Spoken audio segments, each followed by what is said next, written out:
The educator Dr. Maria Montessori once said, "The child developing harmoniously and the adult improving himself at his side make a very exciting and attractive picture." Welcome to Montessori Education with me, Jesse McCarthy, where we talk raising children and educating students while bettering ourselves right alongside them. Hi everyone, it is 2020. I'm actually recording here in Charlotte, North Carolina, doing a talk on Montessori and success later tonight, so I'm excited about that.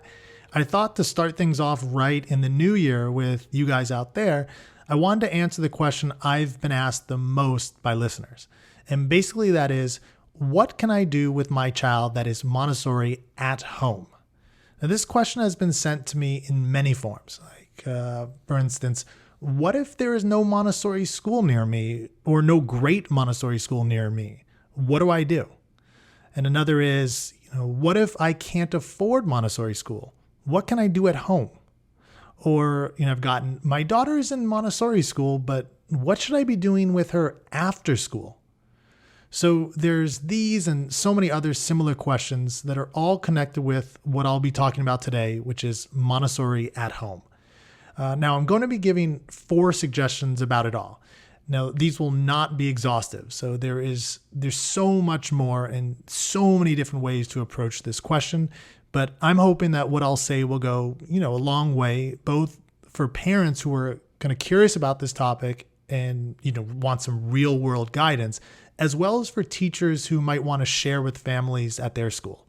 And I'm going to try to hit on topics that at root are really applicable for all ages. Now, a quick note that what I'll be covering is really, it's integrating Montessori ideas and practices into the home. But it is not, so I just want to emphasize this, it's not how to transform your family home or living room into a Montessori classroom. So that's not what I'm going to be doing today. All right, with that said, I'm excited for what's to come, so let's just get going. Suggestion number 1, and this is of 4, make your home your child's home too. Now, a simple analogy here, like if you decided to get a dog, you'd have to change a few things in the house. So, to feed maybe little buddy, you're not going to put a bowl of food on top of a high counter and say, "There you go, puppy, go at it." Like he couldn't reach it. Now, the same thing is true for children and in so many ways. Now, I know this might seem pretty basic for many of you out there, if not most of you out there, but it's so important, and that's why I want to emphasize it. Now, the idea here is to adapt things in the house to your child's size. And here's a passage by Maria Montessori on it all. And she'll be talking about a classroom, but the same applies to a home.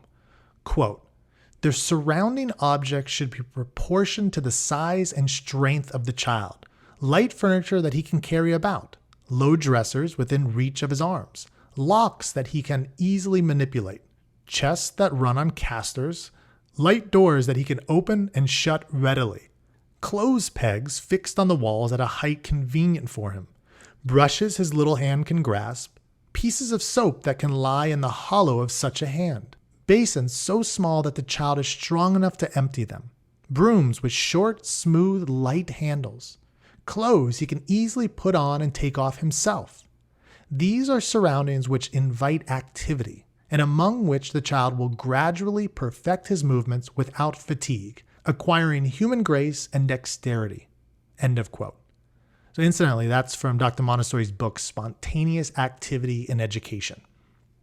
So what Dr. Montessori is basically saying is, get to know your child's needs and adapt much of the house to those needs.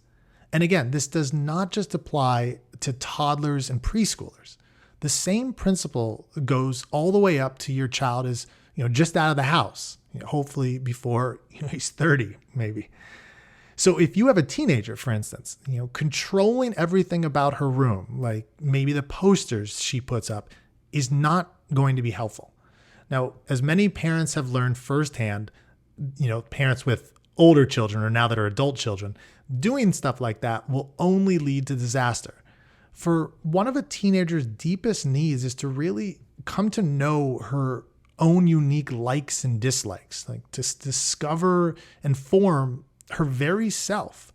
And that might mean she likes things that you don't like, maybe even things that you can't stand, like, Justin Bieber or mumble rappers. Who knows?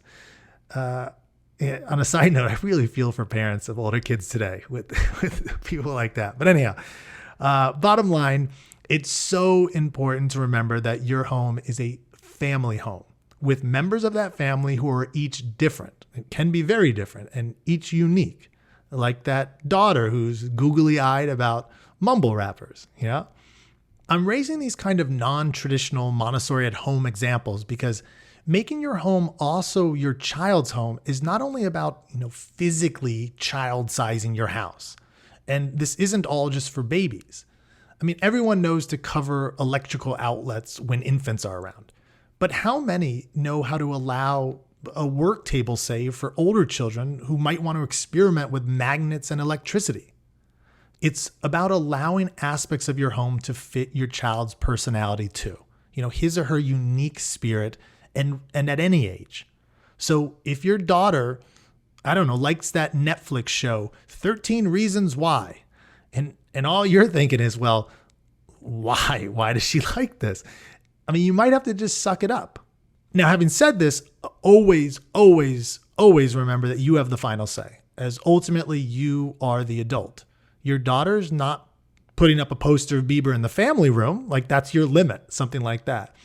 And this perspective of your being the adult goes for if you have that 13-year-old or a 3-year-old or whatever age.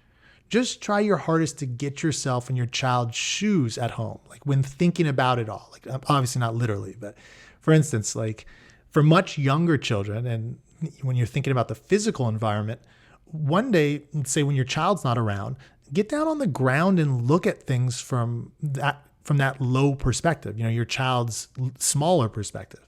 Or if, your daughter or son's older, try to recall your own feelings and desires that you had around the same age. And I mean, if in the end, if you're still confused about things and your child can actually express herself well, just ask.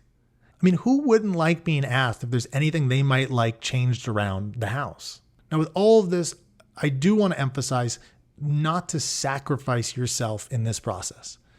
I mean, say your child wants Disney toys all over the place, but you are just tired of Elsa and Let It Go and all that stuff.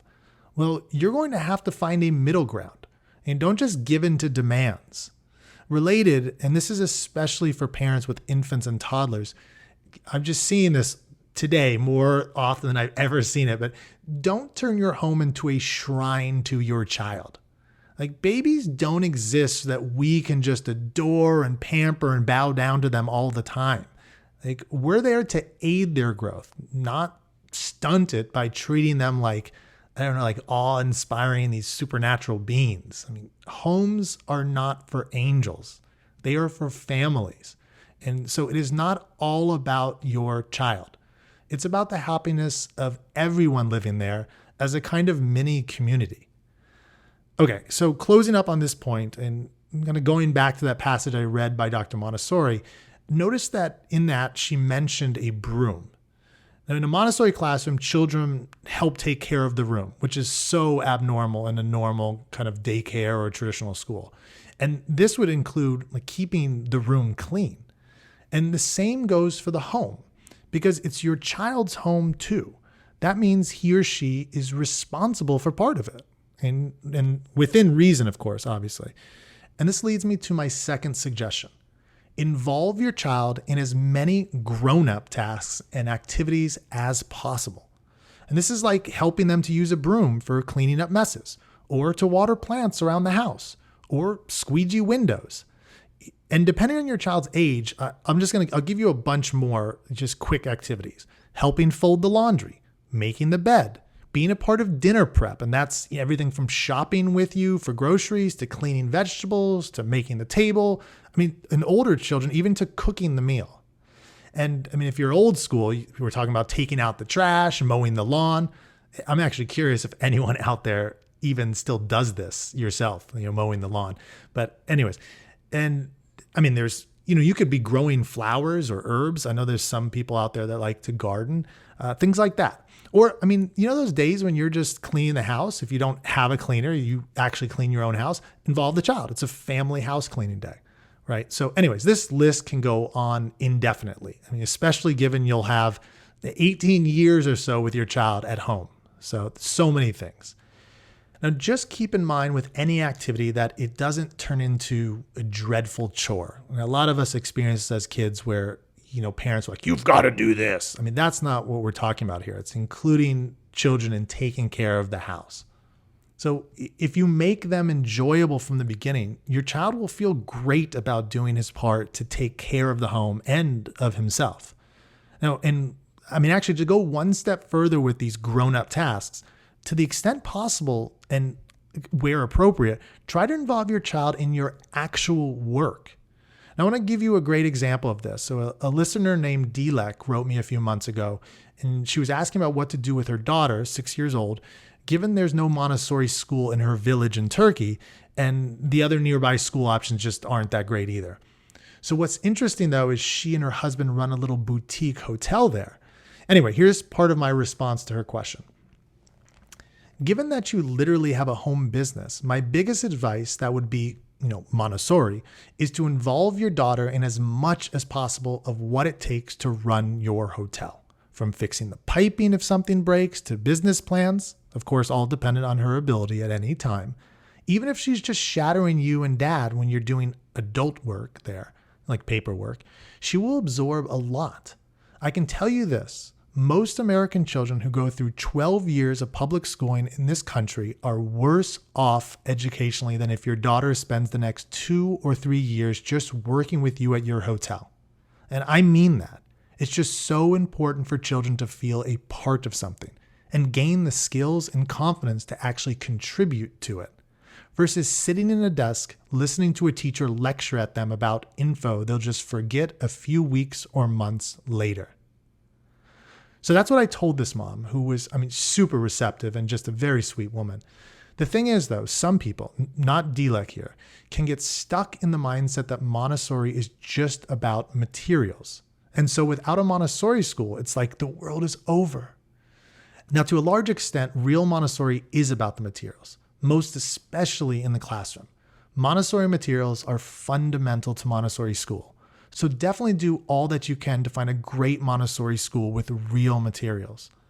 But the Montessori method, as such, is something much deeper.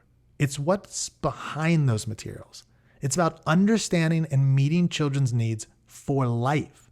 So get them involved in living. And as a parent, you are in such a great position to aid their life by involving them in as many grown-up tasks and activities as possible. And this is so in contrast to normal schooling out there that tragically, it just kind of hides children away from it all. Here's Dr. Montessori with a pretty damning point about this. Quote, "The world of education is like an island where people, cut off from the world, are prepared for life by exclusion from it." So in other words, they're not being prepared for life in traditional education. So share your life with children and make it meaningful stuff. As Dr. Montessori also said, quote, "Children become like the things they love," end of quote. So show them things that you love so that they might love it too. Do things with them that you love doing so that they may love doing them too. And this brings me to the next point. Suggestion number 3, get out of the house to see and experience the world. So whether you're at home most of the day or just at night or some other time, you actually have an interesting advantage over most schools as a parent, even over Montessori schools. And that is you can go wherever you want with your child, whenever you want. Like say you live near the coast and your toddler gets excited about shells. You can go to the beach with them. Or maybe you live near some gorgeous mountains and have a 5-year-old who's always asking about them. You can hop in a car and go. Or say you have an elementary age child who's curious about hockey or some other sport, you can take her to a game. Like most schools are super limited in this regard, as there can be crazy regulations that make leaving the school a challenge, like to say the least. So take advantage of being a parent. Do everything you can to get your child out into the world. Here's Dr. Montessori on this point, and this is in her book called From Childhood to Adolescence. Quote, "When the child goes out, it is the world itself that offers itself to him.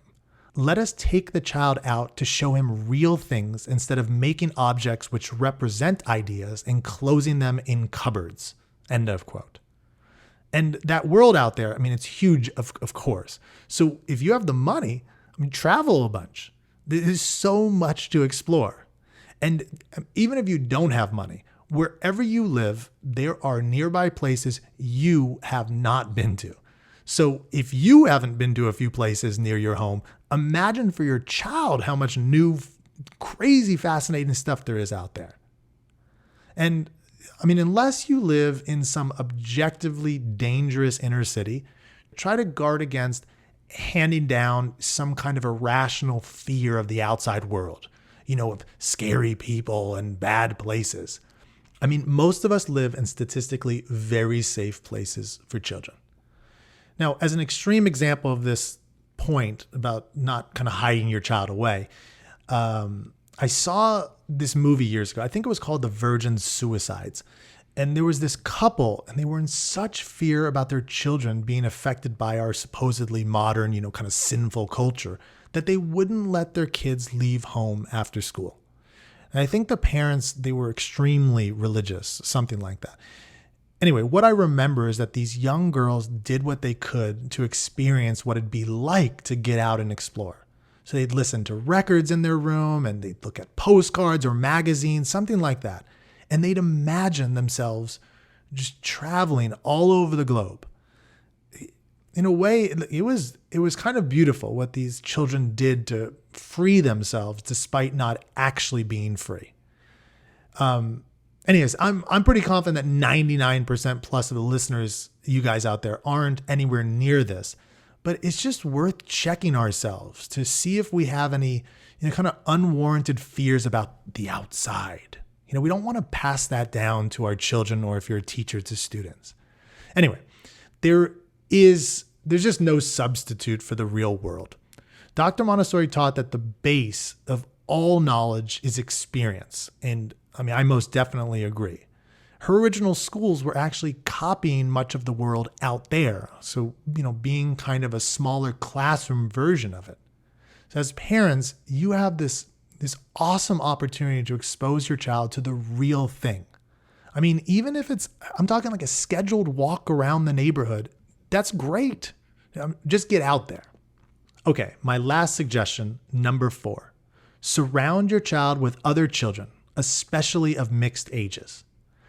So children, they need to be around their own kind, so to speak. That's who they really learn so much from and who they so enjoy being around. Sometimes this just means ensuring your children, if you have more than one, have time to themselves to play or to talk, to do whatever, within limits, obviously. And during this time, you can try to ensure that you fade into the background. Now, here's a great example of this kind of in action. It's from a listener named Allison. Quote, "What really stood out to me was when my 3-year-old son, Felix, came across a mosaic activity and asked me to help him with it because it was too difficult. I wasn't available to play right then, so he turned to his 5-year-old sister, Vivian, to ask for her help. Vivian wasn't sure she could do the mosaic properly and was hesitant to guide him through it. So Felix encouraged her and eventually motivated her to tackle it. They ended up having a great time together and made a very nice mosaic. I was thrilled to see several things in this. First, Felix asked for help and knew that Vivian, who was also obviously a child, was able to provide it. Second, Felix showed kindness in encouraging her. Third, Vivian rose to the challenge. Finally, they succeeded by working together." End of quote. So, with the right environment and support from parents like this woman, this is kind of the natural way that siblings learn from each other and interact positively with one another. Now, I know some parents might be like, I only wish my kids were that good with each other. They're maddening with one another. And so no doubt conflict will occur at some point when children are playing together. But then there's time for the kids to learn conflict resolution, right? So play for children is not just about having fun. It's about figuring out how to have a good time without making a mess of things. It's kind of like our own relationships, Okay, so in addition to your own children being together, playing, working, whatever, try to spend time visiting other family that has children, or friends with children, or neighbors with children, or whoever has children. Just find some children. Now, if you only have one child, this is especially important for you, of course. Now, related, hopefully it's clear, I'm not just talking about children of the same age. So one of the worst things in the history of education has been separating children by age. There's so many negatives come out of this. So just to name a few, I'll give you. Younger children don't get to look up to older children, to really experience that admiration from a young age.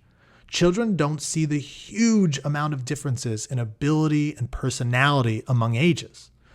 Older children, they don't get to teach younger children, something that solidifies knowledge and just improves communication generally. And this list goes on and on and on. Montessori school has mixed ages for very good reasons. And those same good reasons apply at home. Really, they apply basically everywhere. If we wind up on Mars anytime soon, that planet will not change the nature of children. They thrive together in mixed ages. And weirdly, there's no limit to this. So I would say get your children around other grown-up children, like adults. You want your children to experience other personalities than your own, and other personalities than your child's teachers. Children, as you probably know as a parent, if you're out there, and teachers definitely know this, children are fascinated by adults, and they learn a lot by comparing and contrasting them. They are paying attention, even if sometimes we don't realize it. I'll give you a quick example of this that kind of just happened to me over the Christmas break. So I was at Disneyland with my extended family, so a large group. And about, say, halfway through the day or so, I took two of my nieces, and they're around 6 and 9, to meet up with this Disneyland staff member I know. Actually, she's a listener named Victoria who got me and my wife into the park. So thank you, Victoria, by the way. Well, she started telling the three of us when we were meeting, she just started going off about these interesting facts about the theme park. So about Disneyland, and then we were in this California adventure too. And both girls were like excitedly listening to her.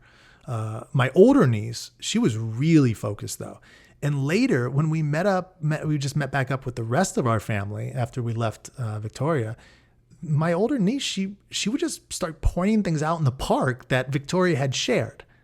I surely hadn't remembered these random facts. So in the end, I was really happy I brought them with me. It was really cool to see how they took to this other adult and her Disney knowledge. I wouldn't have predicted that. I would not have known. All right. I see I'm going a bit long. I was trying to get this under 25 minutes or so. So I'm going to wrap it up. Here are my 4 suggestions again. Number 1, make your home your child's home too. Number 2, involve your child in as many grown-up tasks and activities as possible. Number 3, get out of the house to see and experience the world. Number 4, surround your child with other children, especially of mixed ages. Now, as I mentioned at the opening, these are not exhaustive, not even remotely close to exhaustive, but they are, the ones that I thought of for today. And I hope they're helpful for you out there, even if just the tiniest little bit. Well, cheers, everyone. Here is to a fantastic new year of growth for each of us, child and adult. Adios.